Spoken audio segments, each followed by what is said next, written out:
Hello.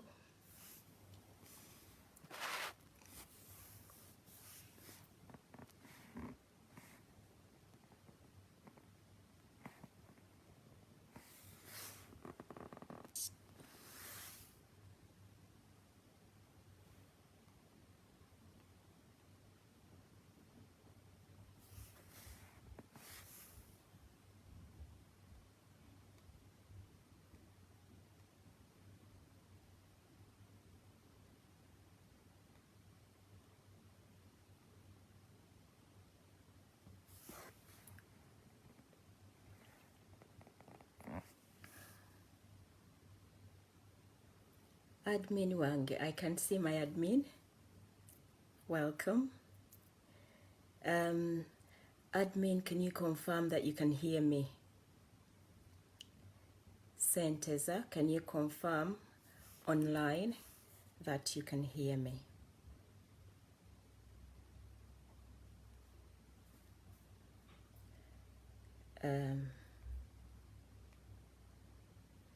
Senteza, are we set? Can you hear me? Can you hear me?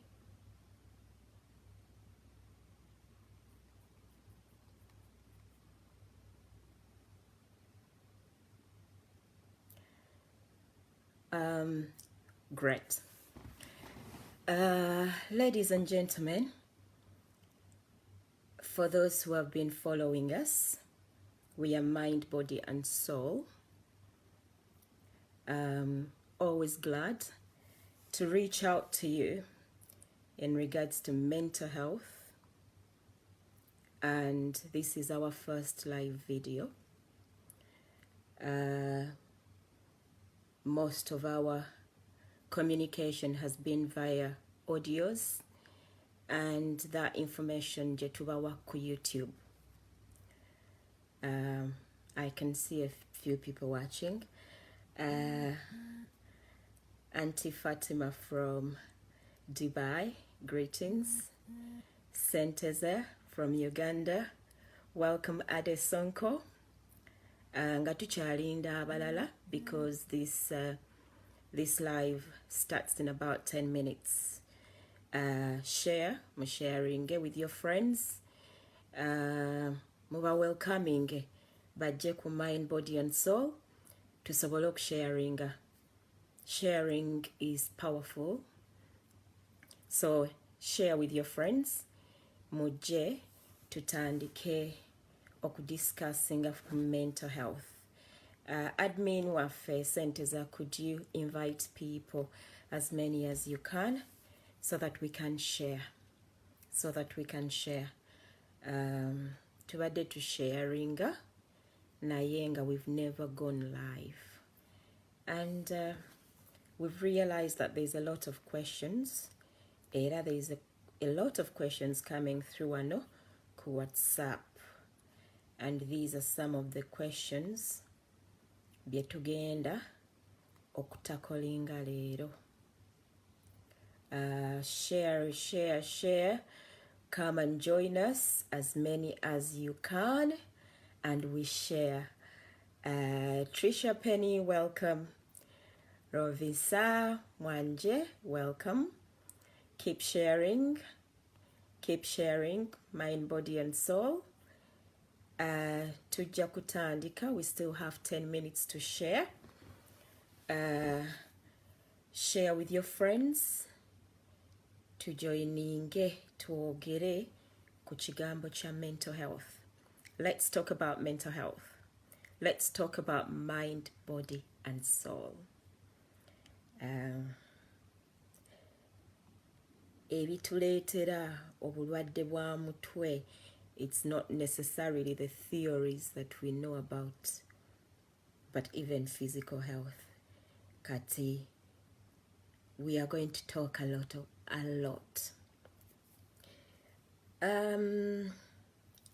Audios zino oba live zijja kubeera za 45 minutes, 15 minutes of questions and answers, and we will be coming back every Saturday, same time, every Saturday, same time.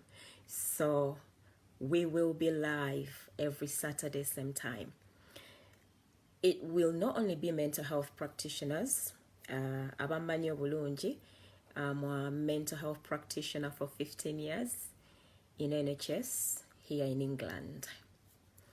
Naye tetugenda kubeera just mental health practitioners, tujja kubanga tuleeta ba doctors abali mu physical health, abalina information gye baagala okusharinga, tujja kubanga nabo tubaleeta wano live, ate musobole okubuuza ebibuuzo byammwe. So 2019, watch the space for mind, body and soul, because we are jam-packed. Tugenda kola omulimu gw'amaanyi mu 2019, and we will need your support. We will need your support. We will need your support in 2019, because 2019 is going to be jam-packed with activities for mind, body and soul here in Liverpool, here in the Northwest, and in Uganda. So join us, follow us, support us, because 2019 is our year. Before we start, next Saturday, tugenda kubeera fortunate because we will have somebody sharing to us about sickle cells in Black and ethnic minority communities. Black and ethnic minority communities, kale yefata abatali bazungu. Statistics has shown nti fa abatali bazungu, we are either sickle cell trait, emirundi egisinga. Sickle cell trait kitegeeza nti toyina bulwadde bwa sickle cell, naye you a carrier. You a carrier, era bw'ofuna partner ng'alina sickle cell, ng'ali trait, musobola okuzaala omwana aliki alina sickle cell. Kati ku Saturday, this is not my field, naye next Saturday tulina omukyala. She's a founder of the Sickle Cell Association here in UK. Next Saturday, that lady will be sharing with us about sickle cells in Black and ethnic minority communities. So next Saturday will not be Musawo Justine Kigozi. It will be Ayana Ndukwa. Ayana Ndukwa will be with us next Saturday to share about sickle cells in Black and ethnic minority communities. Kati woba oli live leero nga you have someone gwomanyi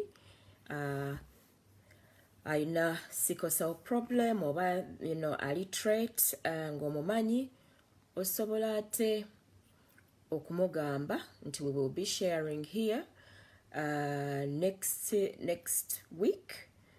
Bambi ate naakolaki n'atujoininga netusobola okusharinga. That is next Saturday. We have literally 5 minutes to start topic gye tugenda okwogerako leero. We have 5 minutes to start topic gye tugenda okwogerako leero. Bambi musharinge, muyite bannammwe, let them join us. Gloria Valentine, hello. That's my OG from Maryhill High School. Webale kutujoininga. Kanunura Ronald, webale nnyo, that is our researcher in mind, body and soul. Kanunura Ronald is our researcher. He is currently based in a London university doing his PhD. Welcome, Kanunura Ronald. Musharinge banange. In 4 minutes, we are going to start. Kuba tulina ekibuuzo. It's a burning question. It's an important question. Ndi mu mix Luganda na Luzungu, basically because ndabako community yange eyabana Uganda nene. I know that mind, body and soul, we've got over 1,000 followers. So we are diverse. We've got people who do not speak Luganda and people who speak Luganda. Naye ndaba nti majority be bantu baffe abategeera Oluganda. So in 5 minutes we will start. There's a burning question. It's a very, very important question about mental health. Tugenda kutandika. Nga sinaba kutandika, again, I want to remind you, next week we have a special guest, and her name is Ayana. Ayana Ndukwa. Ayana Ndukwa is a specialist in sickle cell. And people might be wondering, in Musawo Justine, you a mental health specialist. Why are you dipping everywhere? This is why we are mind, body, and soul. Welcome, my deputy, Angela Sheffield. Hiya. Hi, Angela. Welcome to Mind, Body, and Soul. Angela, I'm dipping into Luganda and English, but you catch up. So next week, we will be talking about sickle cells in Black and ethnic minority communities. That will not be me. It will be our special guest. She's called Ayana Ndukwa. Desire, welcome. King Katende Walter, welcome. Susie M. Lucky, welcome. Thank you for watching. Thank you very much. Next week, as I was saying, we've got Ayana Ndukwa, a specialist and a founder of Sickle Cell Association here in UK. She will be talking about sickle cells in Black and ethnic minority communities. We are mind, body, and soul. We are mental health specialists, but we'll be dipping into physical health now and then, because if you know very well, physical health is attributed to mental health. Certain problems in physical health can also cause people to have a mental health problem. Welcome. Welcome, everyone. We have 2 minutes to start. If you have a friend that you think are not interested in this topic, please invite them. Send invites. Well, invite anybody. Administrator, Center Joseph, send invites. Left, right, and center. People need to know about mental health. People need to have an understanding about mental health. John, welcome, and thanks for joining us. Mwebale okutujoininga. We definitely have 1 minute to start. The dilemma in this situation nti ebintu bino tujja kujjanga tubisengeka kati wojjira wakati ate oyinza obutamanya ki kye tubadde twogerako.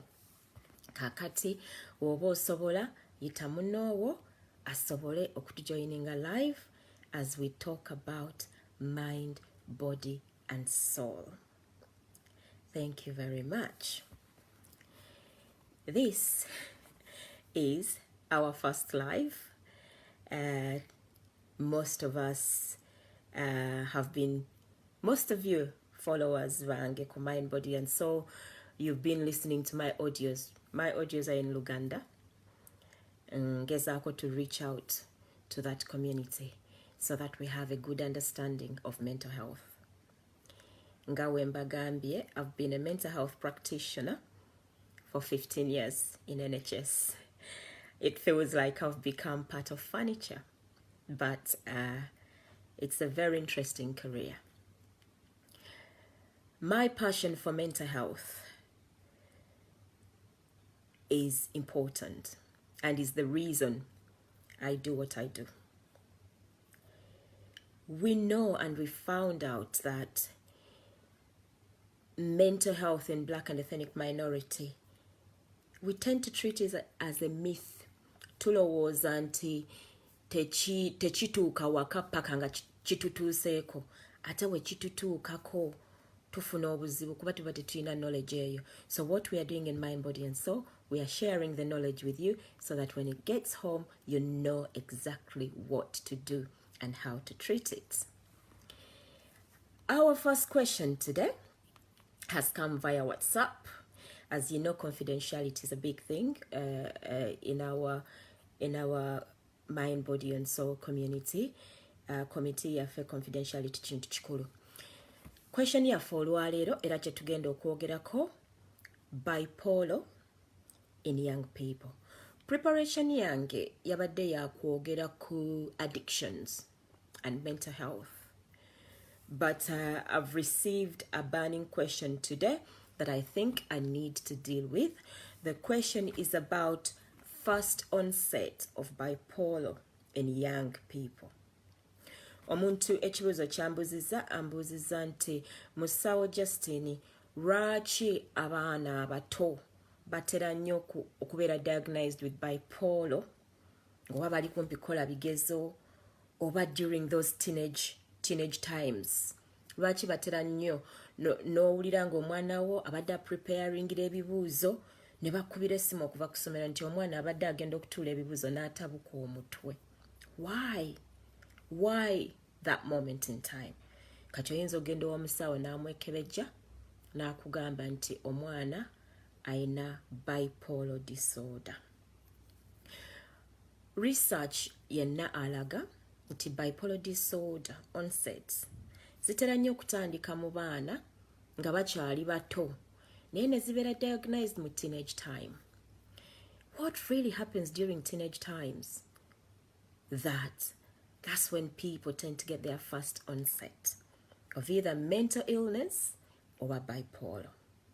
This is what happens according to research and according to my experience.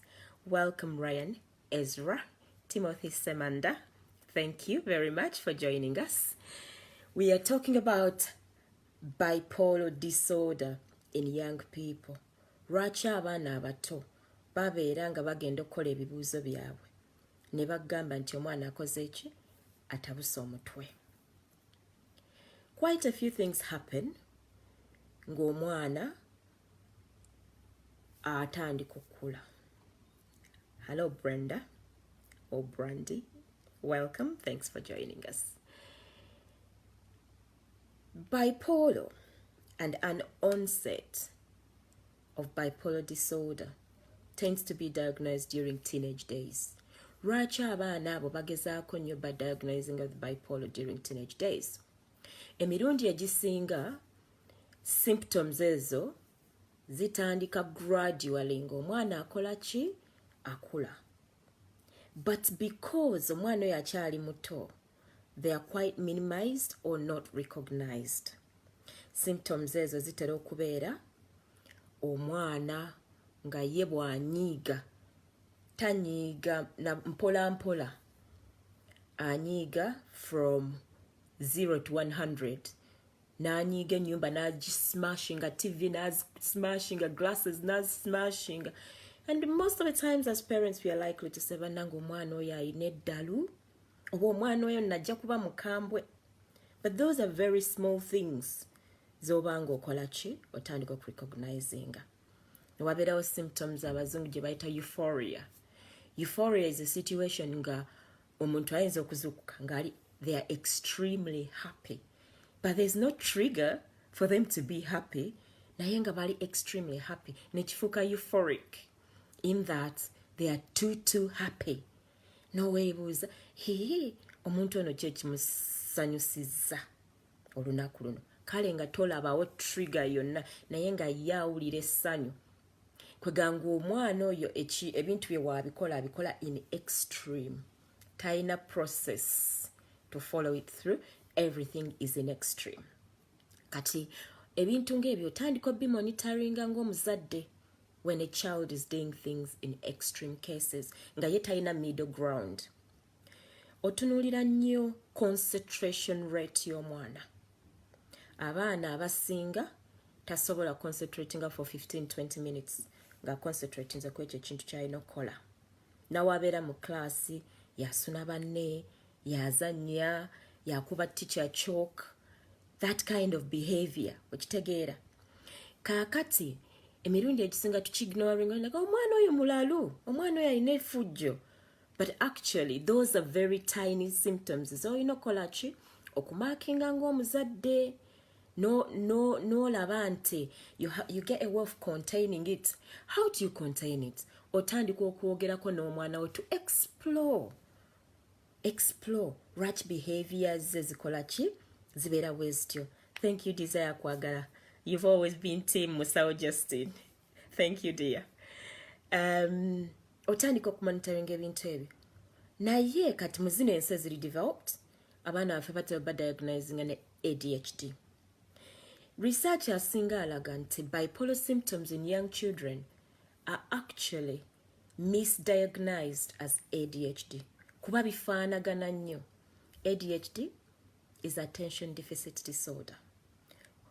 Omwana nga tasobola kupayinga attention buli kaseera ayina okuba nga ayina kyakola oba ayina kyayogera. Hello Rosa, welcome.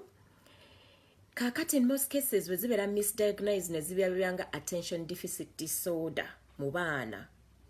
Omwana waayongera okukula n'atuuka mu teenage days, a lot of things happen during teenage times.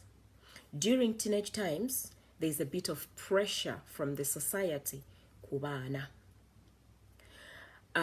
During teenage days, omwana waaba alina okukola ebibuuzo. Ebibuuzo ebyo here, abaana bwe bakola GCSEs, ate Uganda ebya senior 4, abaana bwe batandika okutwala full responsibility of their lives.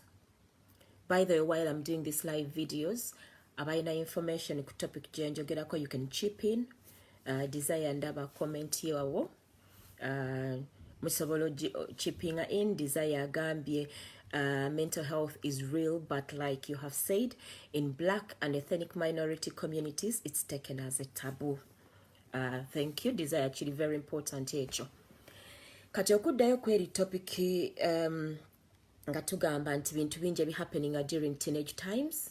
Abaana bwe bakola ebibuuzo GCSEs in UK, in Uganda abaana batandika baba bakola ebibuuzo bya senior 4. Pressure ebabeerako from the community and from schools. Omwana watandika okuyiga to take responsibility of their actions, or to take responsibility of other things in life. Naddala Uganda and other African communities, we believe that children are brought up by the community, not one individual. Omwana watandika okubeera noticed by the community. Naye ate ng'ekisinga obukulu in that time, there's a lot of hormonal changes in the biological system y'omwana.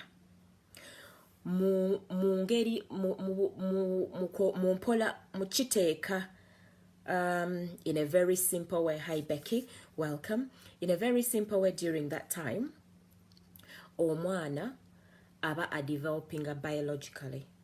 That's when they start, as girls start growing breasts, pubic hair. That's when they start to, to feel, boys, there's a change in voices. That's when they start to feel the need as a girl. They start to feel the need of being, having a boyfriend. The men start to feel the need of having a girlfriend. That's when they want to feel needed in the community. That's when they want to fit in. That's when, there's a lot of pressure during teenage days. Yeah, they have to perform well in school. They have to fit into the community. They have to make a mark. Then they develop a stress vulnerability. Stress vulnerability, ye muntu okubeera nga ebintu ebi happening exterior, outside in the community. Ebintu happening in the community. They interact with your hormonal changes to either cause you some sort of stress or some sort of pain. So once they suffer stress vulnerability as children and they have a predisposition to mental illness, then they are likely to have their first episode of bipolar. Kati wenchiza mu Luganda, omwana nga ayina ebizibu bino byonna bigenda maaso. Justine Kawesa Nabaka, you are welcome. Nga ayina ebizibu byonna bino ebigenda maaso, ayina ebibuuzo, atandise okumera amabeere, hormones mu mubiri ziryamu zikyankalana, omulenzi akuza eddoboozi, awulira agakuba na girlfriend, biologically nga waliwo ebikyuka. Ne stresses eze community ezo. Mu kutuula ebibuuzo, ogenda okulaba nga omwana abadde revisinga, teyeebaka bulungi because they are revising. Okwebaka kintu kikulu. Insomnia is a big problem, triggering a mental illness. Kati ogenda okulaba omwana teyeebaka bulungi, talya bulungi, concentration ye nfu nnyo, nga bambi watuuka mu exam abeera like wiped away, bye yasomye takyabijjukira. This is going back to question eno gye nyina wano ku WhatsApp. Lwaki abaana babeera diagnosed with bipolar during teenage times? Onset eyesooka ya bipolar during teenage times is normally caused by the fact that they are predisposed to mental health. Ayinza okuba nga mu family line ye mulimu omuntu eyalwala mental illness. Genetically they are vulnerable to mental health. Stressors zino zonna zonna ezibeetoolodde. Hello Kim Sandala, team Mind, Body and Soul. That young lady Kim, she's always been team Musawo Justine. Webale bambi tujoininga. Kakati omwana wabanga ali kupikola ebibuuzo bye, hormonal changes mu mubiri, ebibuuzo by'alina okusomera, stressors zonna zonna eziri mu community ne zimwetooloola. Kati bambi engeri gy'alina vulnerability eri nga genetically mulimu mental illness mu family, aba tasobola kukola ki kusurvivinga. Kati ye answer eyo lwaki abaana abasinga kye baatubuuzizza wano batera okubeera diagnosed with their first onset of bipolar during exams. Ate abatali baana, omuntu omukulu, batera okubeera diagnosed with their first onset of bipolar nga balina ekizibu kye bayitamu mu bulamu. Omuntu ayinza okuba nga throughout their life talwalangako bipolar, talwalangako mental illness, naye naafuna ekizibu. Ekizibu ekyo could be divorce, it could be relocating from another country, immigration issues. Mwabali abroad, you know this very well. Immigration is a major trigger to mental illness because everything changes. It's a life-changing event. Obanga gwe bakubyemu ebitaala. Ovudde Kampala, oba Nigeria, whatever country you've come in here. Ozenga system eri totally different. Buli kimu kiri different. Ate ng'olumu nga namwe mbimanyi oyinza okuba oli undercover. So major stressful events zitriggeringa omuntu okufuna bipolar. Kati n'ekirala ekiri important era it's the topic that we had prepared olunaku lwaleero, topic ya addiction. Abaana during teenage days, we will all know this, we've been through this. Wobanga otandise okula 16, 17, that's when you start trying out things. A lot of people try a bit of alcohol. People try a bit of a spliff, which is cannabis. People try cocaine. Ayawalusimbi or wefumbe, welcome. People try cocaine. People try heroin. In UK, obuzibu kati obuliwo with our kids, there's a lot of new drugs. Ivan Nakimuli Kigozi, my little brother, welcome. In UK, people try a lot of drugs. We have ecstasy tablets. We have, at the moment, what people call legal highs, but they're actually illegal. In legal highs, we have different types of legal highs. Waliwo black mamba, waliwo monkey dust, waliwo meow meow. These are actually sold in in off licenses mu maduuka. Babutunda maduuka, omwana asobola okugenda n'agula egundi eddagala eryo n'ali tryinga. And this is what causes those first episodes mu baana abato. Thank you, Ade. You just mentioned that unfortunately such cases instead are perceived as witchcraft, and that is absolutely true. Era chovolaba in the beginning nagambye nti no, mental health in black and ethnic minorities is perceived as a myth until it comes home. Naye ekintu ekyo Ade Sonko kyoyogeddeko, waliwo omuntu yambuza ekibuuzo. I was in Uganda doing my mental health awareness. Nangamba nti Musawo ekya mental health n'eddogo okyogerako ki? My only answer to that would have been nti singa nga mental health yali caused by witchcraft, we would not have had hospitals like Butabika Hospital. We would not have had loads of hospitals in other countries. In fact, twandibadde tukozesa ba witch doctors ne bawonya abantu abo. naye theories of mental health are very, very clear. More research. We've got biological theories. There's a chemical imbalances in the brain. We've got social theories. We've got prenatal, theories. Omuntu asobola okubeera olubuto n'afuna mental illness. Naye ate ebyo tujja kubyogerako maaso eyo gye tulaga. So added, do not be pinching my topics naye. Eyo topic naye ejja kujja kuba nnene nnyo. Yes, Kim Sandala, you've mentioned nti abantu baziyita happy pills. They do call them happy pills. Era abaana baffe bwe batyo bwe babeera misguided because balowooza nti happy pills bwe bazigula they are to make them happy. But actually they trigger mental illness. Kati abaana tuddayo kweri question ya bipolar during teenage days. During that time, they are trying a lot of things. As I've said, this is the time they try drugs. This is the time they try alcohol. These are stimulants, and they increasingly trigger mental illness. Kakati, abalungi, wano ku Mind, Body and Soul, wemba mulaba, musobola okubuuza ekibuuzo ne tukiddamu nga bwe tugenda maaso. Abamanyi topic gye njogerako, abalina experience eyo, you can chip in with a question oba ne mubuuza ekibuuzo kye mwagala. Welcome Wycliffe Semakula Katamba, thank you for joining us. Bwe tuba tugenda maaso osobola okubuuza ekibuuzo kyo ne tukiddiramu wano, oba woba oyagala to validate what I said, please do validate. Tugenda maaso ne issue eya bipolar. Bipolar. Abaana we balwala bipolar, omuntu yabuuziza what is the treatment, what are the interventions available.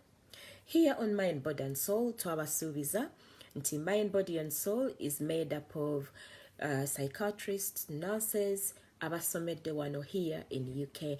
Hi Angie. We've got psychiatrists, nurses and practitioners who are practicing here in UK, and we will be bringing you interventions that are up to date. We will be bringing you evidence-based interventions, contemporary mental health. This is what we are talking about. Tujja kuba tubaleetera contemporary mental health nga gwe tudiscussinga wano. Kati, hello Betty and welcome. Wano ku Mind, Body and Soul tukolagana with psychiatrists and nurses who have been trained here, and we bring you evidence-based interventions eziri contemporary. In terms of management of bipolar affective disorder, it's really important ntino omuntu waba ali diagnosed with bipolar disorder afuna ekintu kye bayita holistic care. Holistic care kiri very important. Kubanga, as I said, I graduated 15 years ago. When I was doing my training, most nurses who trained in the 90s and early 2000, hello Millie, welcome, early 2000, actually believe that a nurse is there, sometimes believe that a nurse is there to do medication. Netubeera omu pill popping, buli kaseera abalwadde mubawa eddagala. We've gone past that. We've gone past over-medicating our patients, and we look at holistic care. Holistic care means social inclusion. We cannot just look at the pharmacological aspect of treating people. We have to look at the psychosocial aspects of treating people. And this is why we call it psychopharmacological approach. You look at what is surrounding that person socially, ebisobola okumuyamba, plus the pharmacological approach and the psychological approach. Psychological approach means talking about the problem happening. Social approach means including the social aspects eziyamba omwana omuntu oyo. Ebimu biyinza okuba religion. Religion is very important mu bulamu bw'abantu, emikwano, family, ebyo byonna byonna n'obincludinga in their care. Endyaye biki byetuli bannanga olumu byetulira bitulwaza mental illness. Kati omuntu ayinza okuba nga alya too much sugars, diabetes, n'afuna diabetes, n'abeera hyper. Kati wogera hyper because your sugars are coming from 0 to 15. your adrenaline naye abeeramu engeri gy'abeera pumped. Ogenda okulaba one moment you're hyper, another moment you're hypo. So ogenda okulaba nga you're having loads of highs and lows, highs and lows, and those are symptoms of bipolar as well. Ebintu bye tulya biri important in terms of managing our mental health. Abantu be twassociatinga nabo bali important in terms of managing our mental health. Engeri gye tu dealing with what we deal with. Omanyi abantu abamu ayinza okuba nga ye alinga akacupa nga buli kimbeerako ateekamu mu kacupa. Talina muntu yenna gwagenda n'agaana nkubuulira mukwano, this is how I feel. Nga talina muntu gwa trusting. Some people are always paranoid, by the way. Nga ye buli kaseera agamba nze kyange sigenda kyogera, bajja kunjogerako, bajja kukola bwe bati, bajja kukola bwe bati. People like that are vulnerable to mental illness. Or you know kubango ina outlet. You need to have an outlet in life. Tosobola kubeera nga gwe buli kimu kusibidaawo.